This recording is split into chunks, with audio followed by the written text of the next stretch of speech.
Hello viewers, welcome to bit kitchen. இன்றைக்கி நம்ம வீடியோவில் என்ன டிஷ்ஷுன்னு பார்த்தீங்கன்னா காஜு கட்லி. இது கம்மியான இன்க்ரீடியன்ஸில் ரொம்பவே ஃபாஸ்ட்டாக செய்யக்கூடிய ஒரு ஸ்வீட்.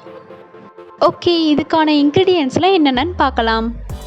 ஃபர்ஸ்ட் 100 கிராம் முந்திரி பருப்பு, ½ கப் சுகர், நெய் 2 டேபிள் ஸ்பூன், ஏலக்காய் பவுடர், தண்ணி 1/4 கப்.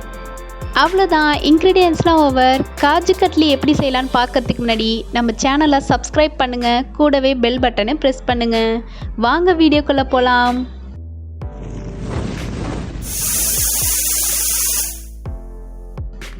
ஸோ ஃபர்ஸ்ட் முந்திரி பருப்பை ஒரு மிக்ஸி ஜாரில் போட்டு நல்லா பவுடராக அரைச்சி எடுத்துக்கோங்க. தென் ஒரு கடாயில் 1/4 கப் தண்ணி ஆட் பண்ணிவிட்டு ½ கப் சுகரை ஆட் பண்ணி நல்லா மிக்ஸ் பண்ணி விட்டுருங்க. மிக்ஸ் பண்ணிவிட்டு ஏலக்காய் பவுடரை மேலே தூவி விட்டுக்கோங்க. இப்போ சுகர்லாம் நல்லா கரைஞ்சதுக்கப்புறம் நம்ம முந்திரி பவுடரை ஆட் பண்ணிக்கலாம்.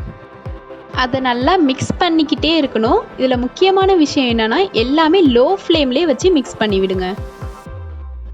இந்த மாதிரி கன்சிஸ்டன்சி வர வரைக்கும் நல்லா மிக்ஸ் பண்ணிக்கிட்டே இருங்க.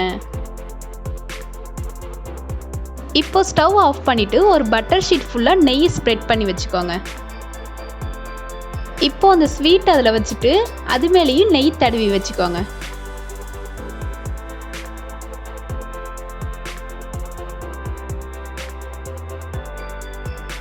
தென் இன்னொரு பட்டர் ஷீட்டில் நெய் தடவிட்டு இது மேலே நீங்கள் கவர் பண்ணிவிடுங்க. இப்போ அது சப்பாத்தி மாதிரி திரட்டிக்கோங்க. எந்த அளவுக்கு வேணுமோ அந்த மாதிரி திரட்டிக்கலாம். ஃபைனலாக நம்ம டைமண்ட் ஷேப்பில் கட் பண்ணிட்டோன்னா டேஸ்டியான காஜு கட்லி ரெடி. இந்த டிஷ் உங்களுக்கு பிடிச்சிருந்துச்சுன்னா லைக் பட்டனை ப்ரெஸ் பண்ணுங்கள். இதே மாதிரி வீடியோ பார்க்கணுன்னு நினச்சிங்கன்னா சப்ஸ்கிரைப் பட்டன் ப்ரெஸ் பண்ணிவிட்டு ஆல் நோட்டிஃபிகேஷன் ப்ரெஸ் பண்ணிவிடுங்க. தேங்க்யூ, பாய்.